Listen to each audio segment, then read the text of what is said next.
Hello, everyone, and welcome to the Inside ODOT podcast from March 2024. This is episode 9, and my name is Matt Noble. I'm your host, and I'm with the communications group here at ODOT.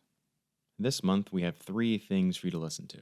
The first one is from an incident responder who has 5 tips for people who are involved in a crash. The second segment is with Beau Appling, an incident responder in Region 3. He recounts his close encounter with a falling tree on Interstate 5 from a few winters ago. And finally, we talked to Arleigh Mooney, who's the longtime dispatch lead in Bend. She's retiring this year, and she has some great stories to tell about her time with the agency and what her time as a dispatcher has meant to her. They're all great segments, so let's dive in.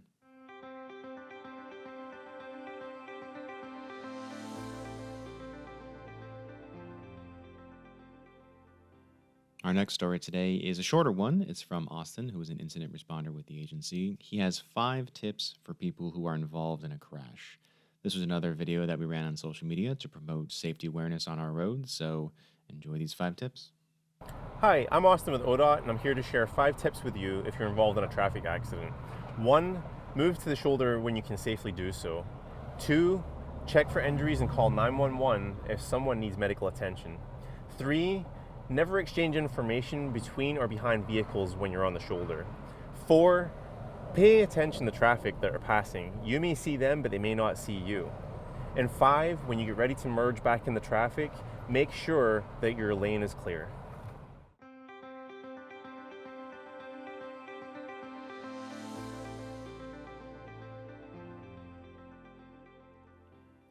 A few winters ago, Beau Appling, an incident responder in Region 3, was traveling up Interstate 5 when, out of nowhere, a super big tree just fell over on the highway and nearly crushed his incident responder truck. Maybe you've seen the YouTube footage that we published. It's pretty dramatic, but we caught up with Beau a few months ago to retell his story in a video that we posted on social media to just draw attention to the everyday hazards that could be on our highways and how Beau, who is a seasoned professional with the agency, handled the situation. It's a really interesting story, and we hope you enjoy it.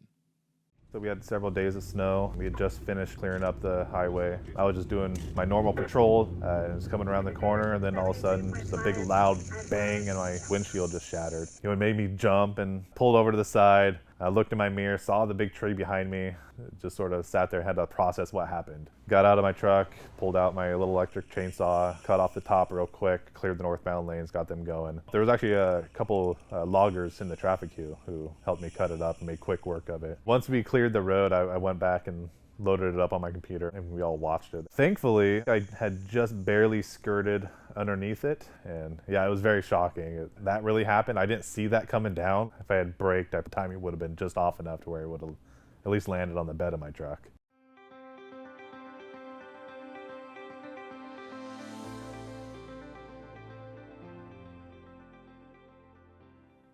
Our third and longer segment for the episode today is a conversation with Arleigh Mooney, who is the dispatch manager from out in Bend. She talks about her long career in dispatch with the agency and the relationships that she formed not only with her fellow dispatchers, but all of the field staff that she supported in Region 4, and also how the job and her experiences have shaped both her professional and personal life. It's a very interesting recount of her time with the agency, and she's going to leave a big void when she finally does retire. So please enjoy this conversation with Arleigh Mooney. My name is Arleigh Mooney. I have been with ODOT for 38 seasons, 33 of those full years. And my title is I am the dispatch manager for ODOT CTOC in Bend. So I was asked to show up, was told that there was a job, that they were starting a dispatch center, and the gal that was working the swing shift basically ran me through. We dispatched for everything in District 10 and District 9. At the time, OSP was dispatching for us. So at night and weekends, the maintenance people would have to call Station 50, which was OSP's dispatch, if they had any problems and needed anything. They got a $25,000 grant and said, "Would you like to try this? And I'm like, well, I'll give it a go. I have no idea. I've never done anything like that before. Didn't know that that was what I was going to do with my life. I came in, had a little bit of training, worked the first season, which was October through, I believe, the 15th of April. When they let me go, they said, well, we'll let you know if we need you again next year. Would you be available? And I thought, okay, if I don't have another job, I guess, Well, October rolled around and they asked me to come back. And so we would do unemployment in the summer, and one gal and I were hired at the same time and kind of developed the whole process that we see today. There was nothing that said, okay, if a crash happens, you need to do X, Y, and Z. That wasn't part of the equation. And so we built that as we went along, and dispatch has been involved from that. And so we had a dispatch center in our region. I think the next dispatch center that opened was Salem, and that wasn't until the 90s, late 80s, early 90s. They moved us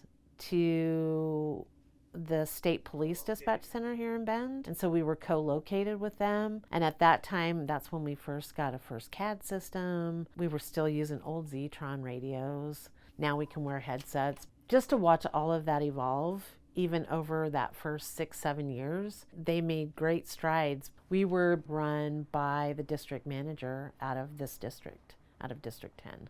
He was our manager. There was no program per se. In that October, my manager that I had here had called me and said, it looks like we're going to be able to have you year round. Would you be interested in coming back for a permanent position? At that point, I said, well, yeah, my whole family was here. And so that definitely was appealing. So I said, yeah, I could do that. And so I came back and we worked another 6 years. So when we first went permanent, we just did swings and graveyard. And then eventually, like in the early 90s, they let us do 24 hours a day. So all the dispatching was done from our center where we were located with OSP in their dispatch center. We were there until 2001.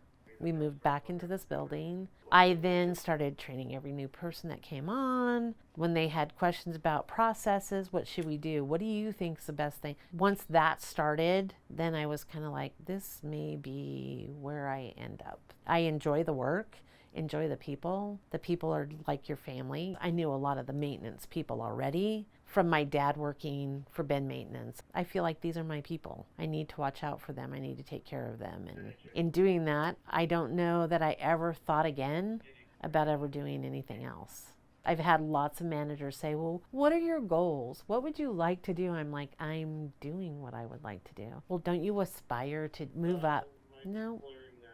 Because this job is different every single day, it's not like I've done the same thing for the last 33 years. It seems like every day, even though you have crashes, even though you have disabled vehicles, you have people that you have to help, you're doing something different every single day, which keeps your interest, I think, in what you're doing. Plus you build those bonds because you work with a lot of the same people every day. If you were to step out there and ask my employee that's been here 5-7 years, they will tell you, this is my family. These are our people. I feel responsible for them. I feel like I'm a part of their day. Sometimes I'm the only person that's around when they're out there. Our graveyard shift, they're literally the only other person on duty. There's no managers in, there's no admin in. This is the person, so they lean on them and they feel very loyal to them to make that job happen. I have worked a lot of calls, fatal calls are hard. When you have children involved and you have crashes, it can be really draining on you. And I tell people this is not a physical job per se, but it's a very mentally taxing job. It's not for everyone. Our job is to keep those that are out in the field calm. When I would train people, I would say, you need to have a very monotone voice, not a lot of fluctuation in your voice. The people out in the field should never know that you're bothered, that you have anxiety over what's going on. They should never hear that in your voice. You should always treat every single person the same. We send every one of our employees out for a ride along so that they understand. They're shifting a large truck. They're trying to talk on the radio. They have all of these different things that they're trying to do. On top of that, trying to hear you and have a conversation back and forth with you. They need to be able to hear you. And not only that, but you need to be that calming voice in the middle of a crisis. If they hear you calm, they know everything's going to be all right. We have contact with people that are having the worst day of their lives, and you have to be able to let that go. When you walk out this door, you have to be able to get back into society regardless of what you've had to deal with during the day. I've worked several shifts where we've lost our employees, and that's the worst. Those are the ones that, because you can't separate yourself, because you already know that person, you've had a relationship with that person, you've worked with that person. That's the part that, for me, is always the worst. My daughter was involved in a crash in 2008. I was doing training at TMOC for our training program for our centers. I was up there with our incident responder, and my daughter was going to work, and she ran into the back of a truck hauling 8-inch irrigation mains and ended up going to the hospital, and I was 2.5 hours away. It happened less than 2 miles from my house. But I got a phone call from the dispatch center from here, from a friend that worked here, and she's like, that crash in Tumalo was your daughter. You need to come home. She's fine, but you need to come home. And my manager at the time said, if you can just get back to Salem, we'll fly you home. And when he said that, I'm like, so how bad is it? And he said, well, she's conscious, she's breathing. They took her to the hospital. They, are assessing her. I don't know, but you need to get somebody there probably from your family. So got my husband to go. And when my husband called me, he's like, yeah, you need to get home. I said, I'll just have him drive me home. We'll be home and, just keep me posted. I was fine until we got right outside of Sisters. And like I said, I know a lot of these people, and they knew what had happened because the Sisters crew responded to her crash. They were doing some work right by Black Butte, and the lead person for the Sisters crew got on the radio on our direct channel, said, I hope everything's okay. And, I'm sitting with somebody, that I've known for 20 years, and he's like, I didn't know what to say to you. And I'm like, it is what it is. But that's what I mean by the family. They let us go around all the traffic because they knew where we were going. And it's just those kind of things that make you want to stay. It just makes it kind of a special place to do your job. I feel like the broader picture is that we take care of each other. So we have a pretty extensive training program that takes about 6 months. And then I tell people, I don't consider a dispatcher really fully trained until they've been here about 2 years. Once they've been here 2 years, they've gone through a summer and a winter cycle twice. And so they should have a pretty good grasp of the difference between those two. We have a lot of weather-related issues that we deal with in the winter that, say, someone in Salem, a dispatch center in Salem, may not have to deal.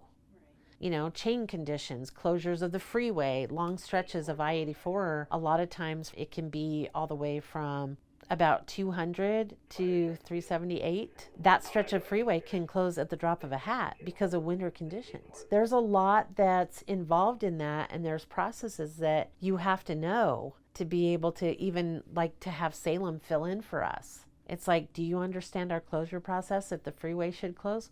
We do have a SOG that depicts all those steps, so they should be able to walk themselves through it, but it can be a daunting task. I mean, in the wintertime, that freeway can close several times a day, and it's a weekly event at best. For a dispatcher to get well versed in that, and if you ask some of them that have been here even longer, they're like, I still don't feel comfortable when I do the closure process, or I have to do chain conditions, over Meacham or wherever it may be. All of that on top of everything else that you have to do. And just because you're closing the freeway doesn't mean that somebody in Austin Junction isn't calling you because now they have a crash. And now you have all that stuff that compounds on top of you trying to get the freeway closed down. It just doesn't stop. It's at will. And so you have to be fairly quick at what you do. You have to be accurate at what you do. It's not as easy as I just sit here and take calls.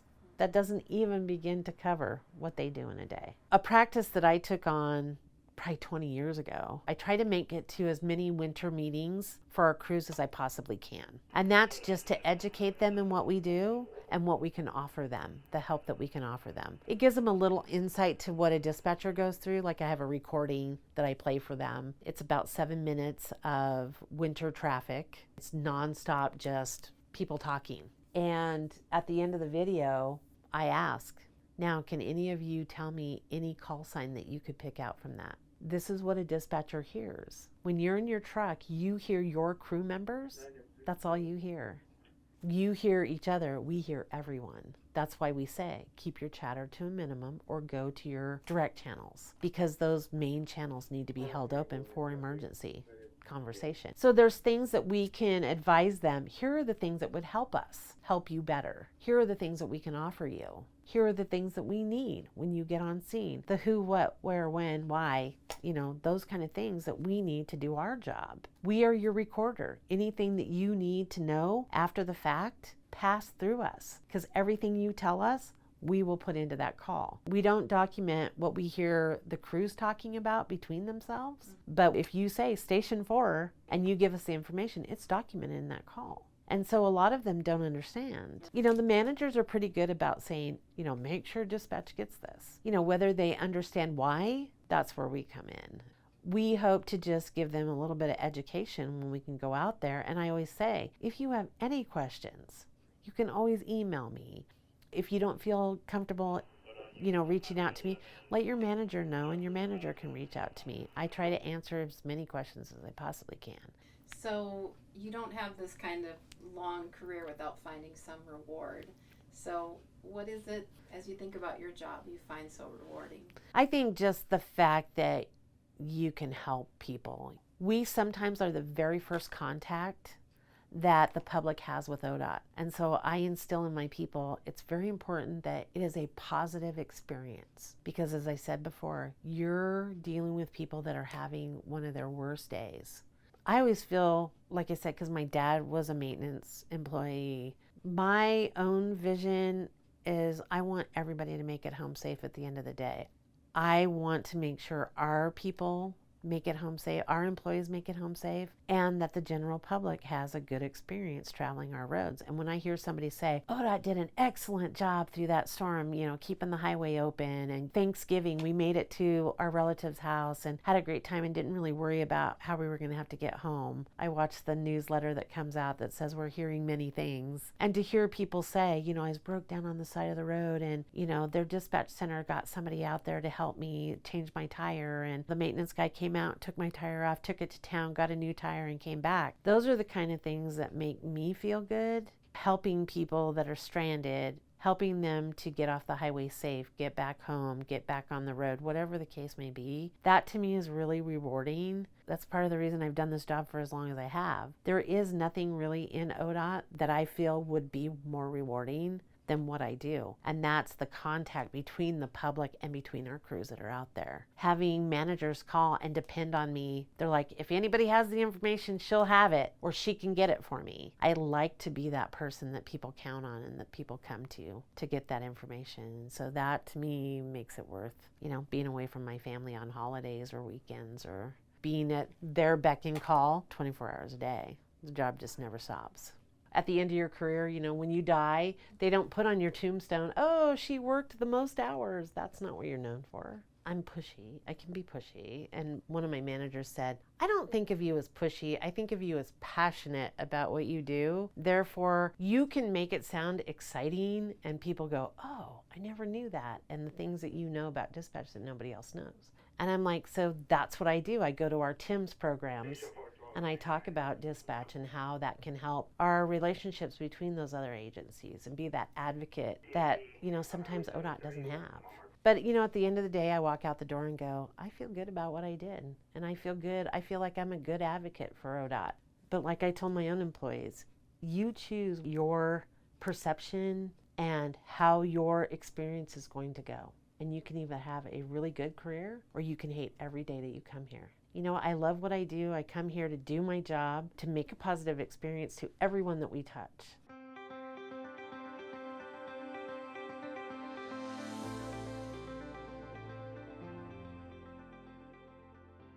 All right, one last thing before we go. As always, don't forget to check out the upcoming events for the agency on our internal web environment known as The Dash. I'm sure you've heard of it, but we have events posted there for the next month or so. So check that frequently for any events coming up that you may be interested in. But other than that, that does it for episode 9. Thank you so much for listening to the Inside ODOT podcast. We always appreciate you lending your ears to hear about the goings-ons and different perspectives here at the agency. You can see more information about all of the topics today on the show notes page, which is also on the dash intranet. And of course, if you have any comments or suggestions, you can reach us via the Inside ODOT inbox. It's all one big happy family here at the Inside ODOT podcast and newsletter. So yeah, that about does it though. So once again, thank you for listening. Hope you all stay well, and we'll be back here next month for episode 10. Take care.